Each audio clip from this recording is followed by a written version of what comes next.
Hi, if you are looking for a way to shuffle all music on Spotify playlist, you have to watch this video till the end. I will explain how to use this feature.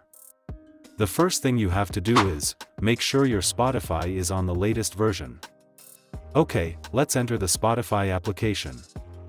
On the Spotify homepage, click on the library icon at the bottom. Focus on the green play button over here. In the latest Spotify version, you will get a smart shuffle feature like this. If you play music in this playlist using the green play button, the shuffle feature will be activated automatically. However, if you choose to play the first music manually, the smart shuffle feature will not be active. But don't worry, you can still activate this feature manually, by clicking the shuffle button next to here. So, this feature will adapt to what you did at the beginning. This feature is a free feature, so all users can use it. If this feature is not available on your Spotify, try updating the software and clear the cache files. However, if this problem is still not resolved, try reinstalling the Spotify application.